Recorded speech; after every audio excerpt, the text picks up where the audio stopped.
Welcome to Bleav In 76ers with your hosts, former 76ers point guard Eric Snow and two Sixers fanatics in Marcus and Teja Dash. Bleav In 76ers is presented by BetOnline.AG. BetOnline is your number one source for all your sports betting needs. Get the latest odds, lines, and matchup reports for baseball, boxing, golf, and more. BetOnline continues to be the fastest and easiest way to place your wagers, including live betting and your favorite casino and card games available to play right from your phone. Head to the website or use your mobile device to sign up today and get in on the action. Remember to use promo code BLEAV for your 50% welcome bonus on your first deposit. BetOnline, where the game starts.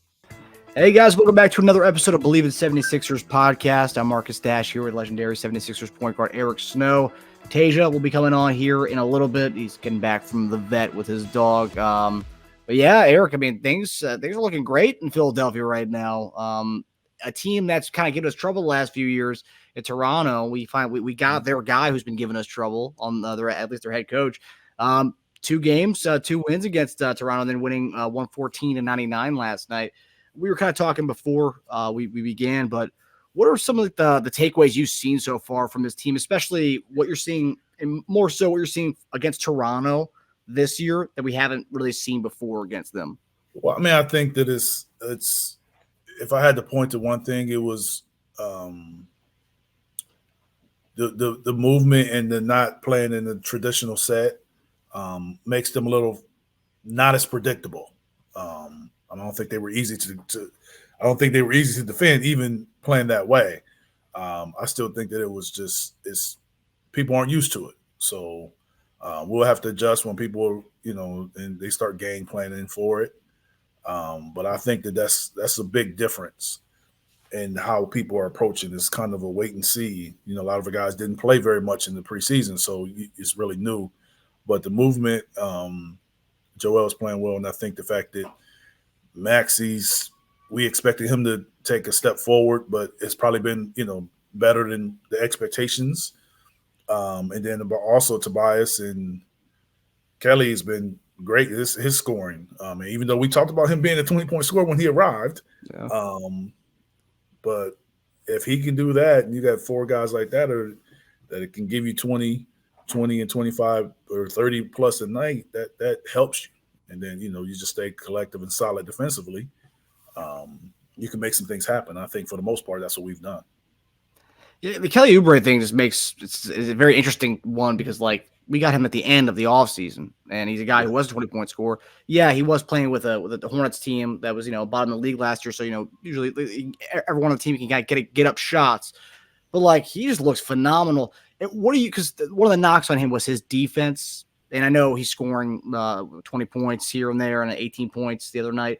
But, what are you seeing from a defensive point of view? Because a lot of people say that's one of his biggest knocks is kind of his on-ball defense. What have you seen from that? Well, I mean, I think with him, whatever happened in Golden State kind of gave people a reputation towards him. And I think that's kind of still followed him a little bit. And then you go into an environment with Charlotte, and their team's success wasn't that great. So he's sort of still in that statement because there's no way that this guy should be signing late for a minimum deal with what he's doing right now. So it has to be something else outside of basketball. And as far as defensively, I've heard it. Has he been the best defender on the court? No, but he's been solid. I mean, I think he can game plan. He can play team defense. The one-on-one, I mean, I think for the most part, guys should never really play one-on-one. If you're able to play one-on-one, it just helps the team. But no matter if anyone's guarding, you should still be locked in defensively to help and show them an early crowd and make them make contested and tough shots and tough plays.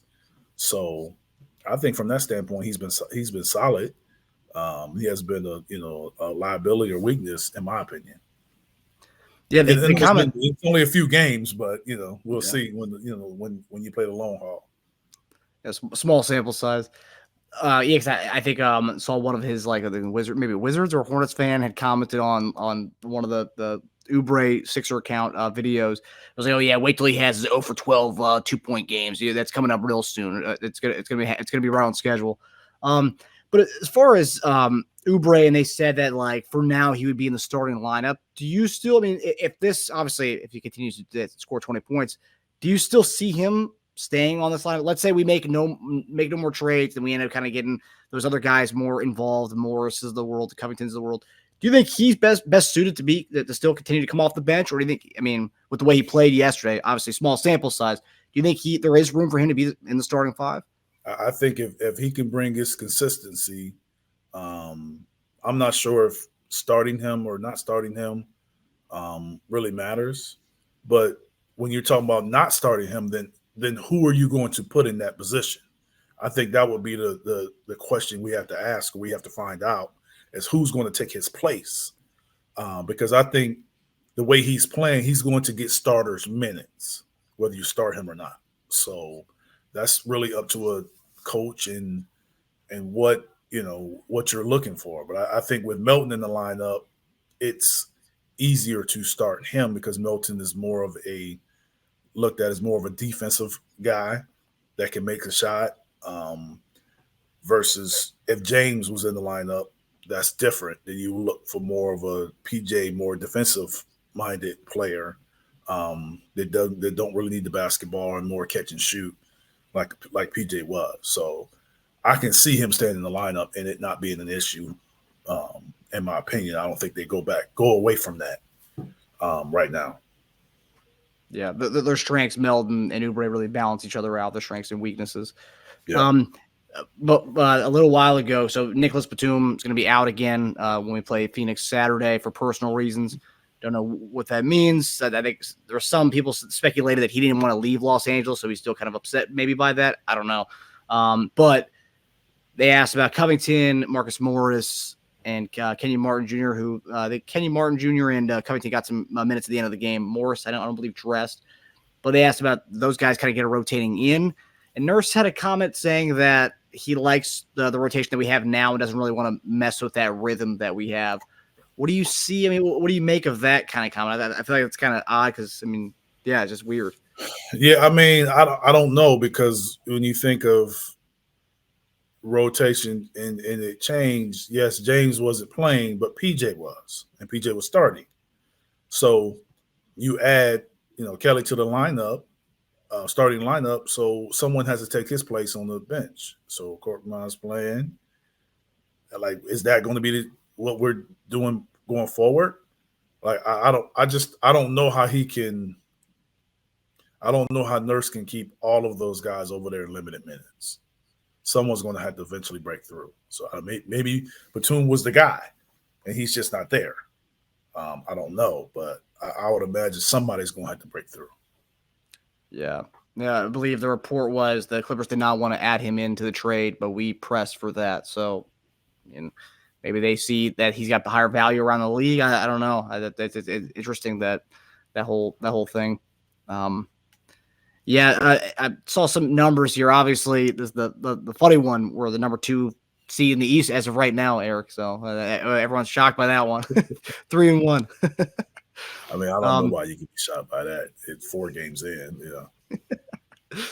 But some of the things I think I saw, we are that with the second highest point differential in the NBA. I think Boston's got number 1, especially after that beatdown they had against Indiana the other night. Does that surprise you? I know 4 games in, we can't really go on any of these numbers yet. Just does that surprise you at all at this point in time, or no? No, I mean, it does and it doesn't. I mean, because obviously Milwaukee, that was a closer game. Portland, at home and home opener, I think you can kind of see how that could, go in our advantage. The question is Toronto. Is it, Toronto has historically played us well. So for us to kind of have 2 wins on them with a, good lead or good victory as far as amount difference, it's impressive. I think we won the games we're supposed to win, and we played a game close that was, was a little uphill on the road. But yeah, I think that we're playing the right brand of basketball right now, and hopefully we can, maintain that consistency and continue to even improve. Yeah. Yeah, we actually perfect timing for our guy Teja coming on here. Teja, so we were just talking about. Guys, sorry. You're good, man. We were just talking about. Sorry. The win last night and what we've been seeing. Eric, kind of expanded on what he's thought of what Oubre has brought so far. But what were some of the takeaways that you've seen so far last night, just in general, in the 3 games or 3 straight wins? So I actually had a bunch of notes for that. So thoughts in general and last night's game. One, great that we can still win handily despite Maxey and Embiid not having their best individual scoring performances. Embiid was, I think, 8 for 22, and Maxey didn't have 20, I think, for the first time this season. So it was good to see us win pretty handily despite, needing those guys to come through scoring wise. There were times watching that game where I thought the Raptors were going to climb back into it, but every time we just kind of put them back down again. We looked really composed while doing it. Oubre, I think we found our starting 3. I don't know if Eric touched on that, but he looked great again, averaging 20 points, his second 20-point outing in 4 games. Melton's still struggling. I really want to see him come out of it. I thought that was going to be the game where he did it, 9 for 32 to open the season. I hope it's just a funk. Harris looks amazing, 47% from 3. As far as Raptors specific, Siakam, 10 points and 11 points this season, his lowest output since 2018 versus the Sixers. So that was nice to see us finally do a good job against him in like 5 years. The third quarter streak continues. We won every third quarter so far, so that's nice. And another thing I wanted to comment on, which is kind of not directly related to the Sixers, but it could be because it's one of our targets. But a lot of Sixer fans weren't that impressed by OG Anunoby last night. They said if you overpay him, you're talking about maybe Tobias Part 2. Eric, thoughts on that? I don't have thoughts. I asked the question the other day. I'm like, what is it that people see that make you like this great guy to sign? Like, that's all I'm saying. It's not that he can't play. I'm just like, well, what makes him just so perfect for us? I think he fits. I don't know. That I haven't seen. Like, I don't. What is it? What do we look for? And that's why I pointed out, are you just looking at his salary? Because of what he makes? Because I haven't seen it. Like, when I've watched Toronto and I've seen Toronto have success, he's not the guy that I'm usually like, man, he was balling for them, man. Like, he's never really that guy. Yeah. But do we need to look for a kind of player who's not that coming into it, not being that guy? I thought he was a better fit for us with James on the team. Yeah. I guess if you're starting, it really depends. A lot of people say it depends on what we think of Maxey, right? If we think Maxey is an on-ball point guard, then I think looking for guys like LaVine might not be the best move for us. But if we think Maxey's never going to be a full-time point guard and he's going to be kind of this combo guy, then you can look for the LaVines and the Donovan Mitchells of the world. But if he's a point guard, then the Anunoby type, I guess, would be more fitting for that, right? But I mean, so what? We have to address the guard. Like, we traded James. We got players. We didn't get any guards. I know. So you have to address that. Unless you're going to play the young fella. Like, you have to address it. If knock on wood, if Maxey or Melton were to go down, then what are we doing? Beverly would get a lot of minutes and we'd be in trouble. I'm just saying, like, we got Pat Bev. I know, but Pat Bev should be in addition to someone. Yes. Not just, you know what I'm saying, not just that third guy. It should be someone else that gives us something different than Pat. Yeah. Unless you want to rely on Furkan Jordan over there. No, I'm not saying you can, but I'm just saying, like, obviously they feel how they feel because they don't play him. Yeah. it's tough. This is why I said, I think 2 weeks ago, before we even traded Harden, I'm going to be watching. It's even more so true now. I'm going to be watching these games, and I know they're probably doing the same exact thing. Everyone should be, with what we do. What should we do in mind? Like, where does the next guy fit? I mean, we have pretty much a blank canvas to do what we want. We got to make the right moves to build around Maxey and Joel. What is that? What is that player? What is that role? And Anunoby is great because he's good. He comes with that role kind of player already in. He fits the catch and shoot threes. He can guard teams' best wing players. I mean, then it comes down to, I know you don't like this, but how much do you pay a incoming complimentary player who's guarding your best wing and basically 3-and-D? Are you paying a 3-and-D player 40, 50 million? It's tough. We have time though, so at least there's that. Yeah. So I know a couple weeks ago we said there's gonna be no more Harden stories once we traded him, but this might be one of the last ones until we meet again with the Clippers. But so some interesting stuff happened over the last 2 days. So Harden had his introductory press conference with the Clippers, and when Harden was asked about his time in Philly and his role, he said, "quote Philly is just changing my role. Philly is just changing my role, knowing I can give more, knowing I can do more. But if you want me to be honest, it's like being on a leash. I never really had that opportunity to score and facilitate freely." The other quote from Harden was, quote, "I'm not a system player. I am a system." So after the game last night, Joel Embiid was asked what he thought if Harden was on a leash, and he replied with, quote, "I don't think so. I think he did a lot of great things for us. But in my opinion, we gave him the ball every single possession because he's really good. He's an amazing player. Obviously, being that great of a passer, I think we gave him the ball. We give him the ball every single possession to just go out and, do his thing. And from there, he had to make decisions as far as getting guys open or looking out for himself." So question to you guys, do you think Harden was on a leash? I'm not sure leash was the correct word. Yeah.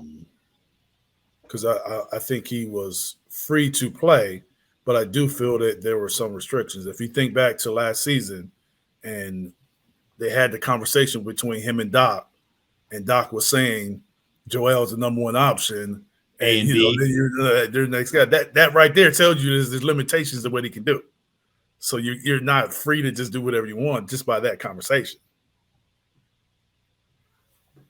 I guess if I was strictly answering your question, no, he was not on a leash. When I was thinking of this question, I was like, in the same terms you're thinking of, Eric, leash, no. Was there kind of a fenced-in backyard for him to run around with a lot of space? I think that's kind of more appropriate. Like, he wasn't on a leash. He can run around and do his thing, but at the end of the day, you can't get out. So you're staying in here, and the fence was really Joel's offense, right? So, like, you can do a lot of things. Are you the number one guy? Yeah, at the end of the day, no. I just think that it came down to what was best for James was sort of almost in conflict for what was best for Joel. For James to have the ball and Joel to come and go into a pick and roll and run and roll to the rim and guys spot up and shoot threes, that wasn't what was best for him, for Joel. So even though they played together and had success together, and the team, as in order for, I mean, it could be good for the team. I'm saying it wasn't good for your number one option to consist for that to be the number one style that you play. But he was second. I saw this yesterday. I think Kevin O'Connor tweeted out. He was second in the NBA in on-ball possession time behind Luka only, though. So, like, if that's a leash, then what's number one? That's skewed a little bit when you say if someone has the ball, because you have the ball.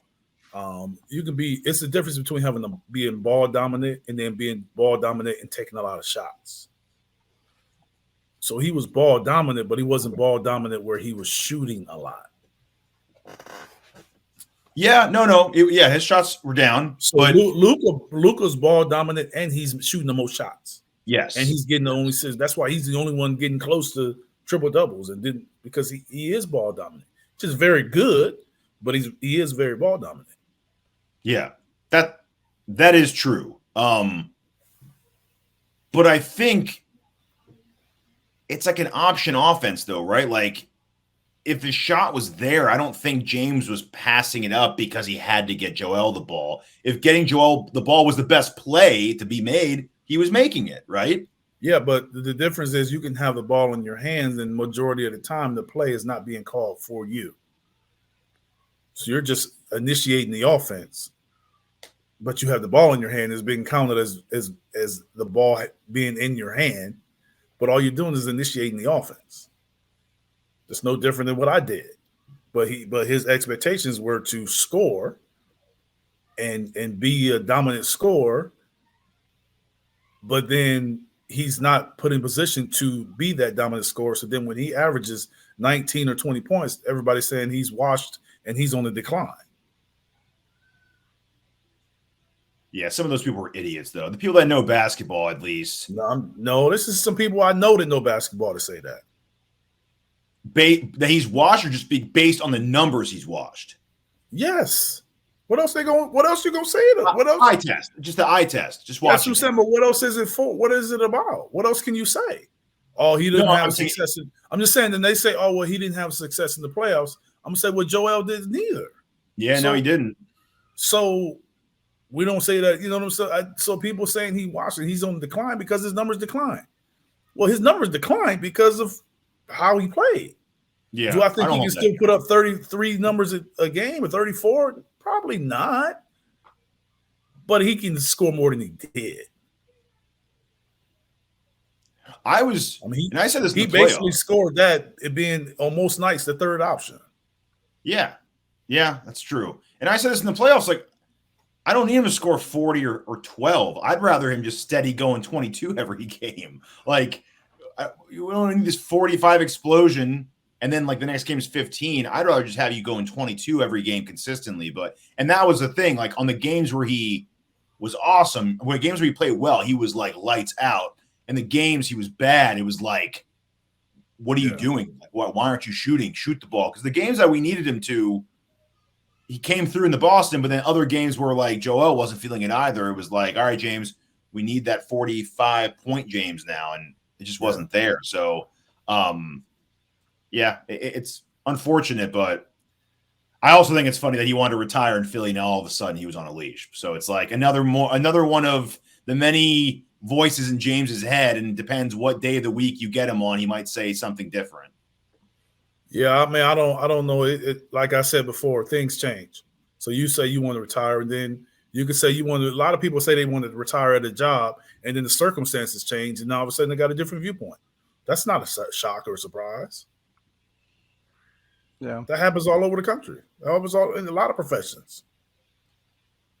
But when we think of athletes, it's always, oh, he changed his mind or he see it differently. But people do it all the time. You go to your job, and then all of a sudden the boss can change, the circumstances change, your responsibilities can change. Now you see it differently. But it sounded like he knew he was on a leash when he was there. He's like, I was on a leash. Maybe, or maybe he just felt when he thought about it, when he was leaving and he was asked the question, this is how I felt about my time there. Yeah. But, in his mind, he probably think I made sacrifices to be that way or play that way. So he's basically saying I made a sacrifice to play there. That's basically what he's saying. He's also, if I was a Clipper fan and I heard those comments, I'd be like, well, then are you going to be on a leash when you come to us? Because you're not getting 40 shots a game with Kawhi, Paul George, Norman Powell, and Westbrook. That's just not happening here. So, I don't even think he wants that anymore, personally. Yeah, there's a Sam Amick had a report today about that. The question of sacrifice will be key for these Clippers, and not surprisingly, there's already skepticism in the building that James Harden will do what he did in Philly again. Quote, he's not the same player, and I don't think he's willing to say, I'm going to be a distributor. So there's already kind of some skepticism there. How that will go. Clippers are going to be fun to watch for this. This reason alone. This is going to be great to watch. Oh, yeah. Yeah, but I'm just saying, why do people say it's not going to work? Like, why do you say it's not going to work? Like, why do people say that? As far as James goes, or just in general? Yeah, because James is there. Like, what makes you think it's not going to work? Because I think he shed light on how he didn't necessarily like being in that role, and he's about to take that role, maybe even worse now. Like, there's more guys that need shots on that team than we had. So, yeah, he doesn't have Embiid, but George and Kawhi they love their ISO game too. And so does Westbrook. Do you think George and Kawhi shoot more than Maxey and Joel? And Westbrook and Powell? Well, Westbrook don't shoot as much. But he's got the ball in his hands, though. Yes, but he doesn't shoot as much. But that's what I'm saying. Like, we keep going by perception because we keep saying, well, Westbrook shoot, and it's not. But he hasn't played like that in a couple years. He doesn't play like he played at Oklahoma City. I'm just saying, like, that's not what people go by. They just go by on certain guys. They go by what they did in the past or what the perception is instead of looking at what they're actually doing right now. I totally agree. I'm even taking a step back from shots. I'm just saying ball time. Like, there's a lot of ball time on that team. Yes, but if you listen to what Ty Lue said everybody in our locker room has to make a sacrifice in order to make it work with James. Absolutely. But I feel like those James guys have to make a sacrifice too. Yes. Yeah. But I feel like those guys have already, through their play and being together for a couple of years at this point, they're already okay with it. James is coming off a situation where there's uncertainty on how okay with it he is. Well, I mean, James, in my opinion, he has no choice because he asked for this. Yeah. Yes. No. Totally. That's why it's so entertaining to watch. So he didn't ask for this. There was no assurances that, hey, you're going to be Houston James Harden. There was no assurances with that. So you asked for this. So they came out with open arms that welcomed you and said, hey, we're all going to make sacrifices to make this work with you. Yeah. So if one's saying that, that's not a one-way street. They're saying that because they expect you to do the same thing. Well, he also came to Philly knowing that Embiid was the guy, but then he's asking Doc if he could play with the second team so he can jack up 25 shots a game. So it's like saying it on Monday and then feeling a different way on Thursday is a little different, right? But asking to play on the second team is making a sacrifice. You're saying I understand that he's number one. I understand that he's number one. So instead of coexisting with him, put me on a different lineup? It's not coexisting with him. So he's number one. So it just depends on how you look at it. So you say he don't want to coexist with him, and I'm saying I'm looking at it from a standpoint of, hey, he's option number one. How about all the minutes that he's off the court, I'm with the next group, so I can then be option number one. Just a lot of guys feel that way. That's very common for number two or number three on the team to feel that way. To me, that's like saying, you know what, hey, Teja, go get in Eric's car and drive to the restaurant. I'll take the next car. I'm cool with Eric. I don't want to get in his car. You don't think Tobias want to be on the court when Joel's not on there? You don't think he want to be out there when Joel's not there so he can get more touches? Enough to ask for it? No. That's the difference. Asking for it and wanting it, or what's the difference? You still want it. I think that's a big difference, though. These guys are professional and grown men. Why can't you go ask for what you want? But Eric, we were the hottest team in the league playing that way. You want to mess up team down? But you said it's a problem. It's not a problem with a guy asking for it. They all want it. If you said, I know, but so would you want a guy to ask for it and want it, or a guy to talk about it in the locker room and act like it and never say anything, but he talk behind your back? Which one you want? No, I don't like the backdoor crap. I don't like the backdoor crap. No, so I don't like it. But what I'm saying is the coach still had the decision to be made. It wasn't like he had to do it. Oh, he yeah, just of went course. And asked them. So that's my what whole thing saying. is, it's not like they had to do it. But if the current construction is working as is, and we were the hottest team in the league for like 3 months last season, why are you going to ask to do such a drastic change just to be on the second? It's not a drastic change. He's not asking Joel to do anything different. But it's changing the dynamic of the squad as is. It's changing the road. It's changing anything as far as he's going to sit out and Joel's going to sit out. He's just basically in that conversation. He's saying the minutes that Joel are out, I'm in. Does that make the team better, though? But I don't understand. I think personally, I felt that should have been done. If your top two players, you stagger their minutes. Yeah. That's we did do that. Like, why would you not do that? We did do that. Maybe not enough to his liking. Yeah, I'm just saying maybe not enough, but we've talked about how that should have been staggered. That's how we talked about how to get to buy shots. We've said that forever. Yeah. That's true. So it is. I mean, maybe amongst the team or a guy coming public with Doc, the one that made it public. Nobody else made it public. I know. He loved it, I bet, too. And on top of that, he made it look worse because he blamed it on James not getting the All-Star. Yeah, so Doc made that public. Doc did that. So he made it look even worse. Yes. It looks all about him when he says that. So he basically made him seem like he was selfish and all about him. But no, we didn't know that. We didn't know any of that was going on until Doc put it out. No. Yeah.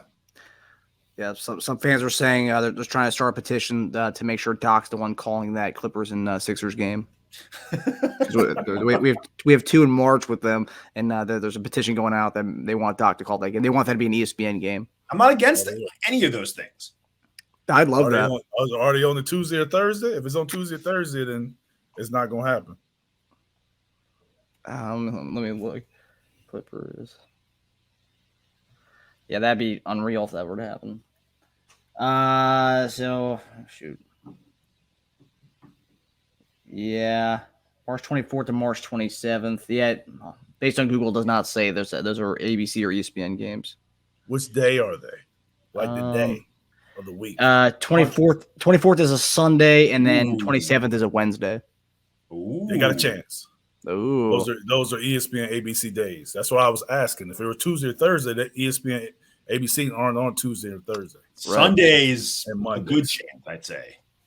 Sunday, I think Tuesday, Thursday, and Mondays they don't do. Yeah, that's gonna be fun. Hopefully, Doc does call one of those games. If I'm ESPN, I'm doing that too. I'm trying to make that a thing. Of course, you can hype that up. It's the biggest storyline of the offseason, and now in season.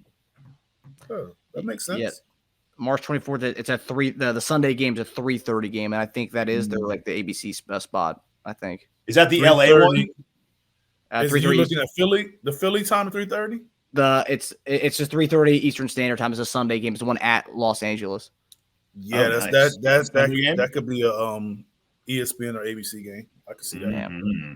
But they do play a lot of afternoon games on Sunday though, so we'll see. So our final topic, we got game picks. So Sunday or Saturday, we'll be playing the Phoenix Suns at 1:00 in Philadelphia. Suns not looking too good right now. Bradley Beal has not played yet, and most likely won't be playing Saturday. But who do you guys have in the Saturday game at 1:00 against the Phoenix Suns? I think we'll beat them. They are struggling, and then they're struggling with their rotations. I watched a couple of their games in the fourth quarter. I thought, especially KD, I thought they were winded and tired in the games. Mm-hmm. And I think the biggest issue with them is 2 big issues: their inability to get stops and rebounds when they need them, and they have to find a primary ball handler. Man, they're struggling. I think they're struggling with that. All those turnovers at the end of games, and we'll address it. But I mean, they'll address it eventually. But this Saturday is not going to help them. We're going to knock them off. Yeah, I like it. Yeah, I think we roll. Phoenix just got dominated by the Spurs, so they'll be looking to bounce back. But Spurs is a bad team for them, though. Spurs is a bad team for Phoenix. I can see Spurs sweeping them. I really can. And that was with Durant and Booker having good games. They had like 59 total. I can because of their length with that team and their switch. That's a bad team. That's a bad matchup. Sometimes you just run into those teams. It's just a bad matchup for you. The next 3 scores after Devin Booker and Durant, who had 59, had 42 combined. The next 3 scores. I just think their lack of depth on top of what you said is really hurting them. I mean, I don't think that. I don't think that the lack of depth. I mean, I think you can say, Bradley Beal's not playing. That's true. And Booker is still there. Like, if you add that guy in there, you know what I'm saying? They don't have any fewer players than we're playing with those guys. I just think they're not playing well. But I mean, to me, the issue is they're not playing well. They're not defending well. And like I said, they don't have no primary ball handler. Like, they're getting turnovers and just because they got Kevin Durant trying to bring the ball up the court. He shouldn't be in that responsibility. And Booker, yeah, that's their thing. That's Booker and Durant splitting that up. Maybe Booker can do it a little bit, but KD shouldn't be put in that situation. He should be down there where he's one of the best to ever do it, catching the ball in scoring position and putting it in the basket. And a little bit, like you said too, not primary point guard Devin Booker. Yes. Like, that's not. But that's how Booker's played. That's how they. I don't even know if they have a true point guard or what guards or primary ball handlers they have on their roster. Which is crazy because it's like, I get you want to like try that out, but like, this is a win now team experimenting with Booker. That's what I'm talking about. So that's what I'm saying. Like, you got to have someone that you can trust to put out there and play. Was campaign departure? Was that pure salary? Why didn't they just keep him? They just got rid of him. That was weird. That must have been salary related because like that's they got rid of him. I don't know if it was before the trade or after the trade. I don't know. And then like Cam would be great with that team right now. He'd be perfect. That's exactly what they'd probably be starting a point guard for them right now. That's what I'm saying. So they don't have anyone like that.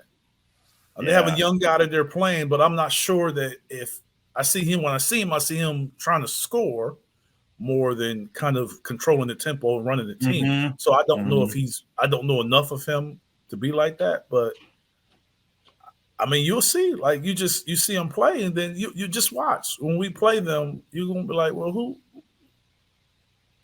what are they doing? Hot take: Phoenix should have gone after Harden instead of Beal.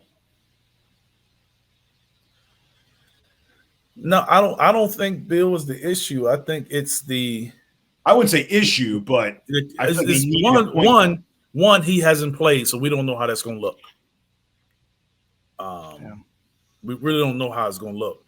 I do still feel, even when Bradley comes back, that they still need a primary ball handler to, distribute, push the tempo, get guys easier shots. Or one of those three guys are always going to be the guys trying to make plays for everybody. I know. And it's taking away their strong suit. But then it makes it like a take your turn basketball. That's how you look. Yeah. Well, hopefully we come away with the win there. It'd be nice, especially against Phoenix. Last game, Monday, we have the 1-3 Washington Wizards. What do you guys think about that one? Who do you guys have in that? Have to beat them. I mean, they're capable of coming and scoring a lot of points. We know that, but we have to beat them. I mean, you for where we want to be and where we want to go, you have to win these games. Yeah.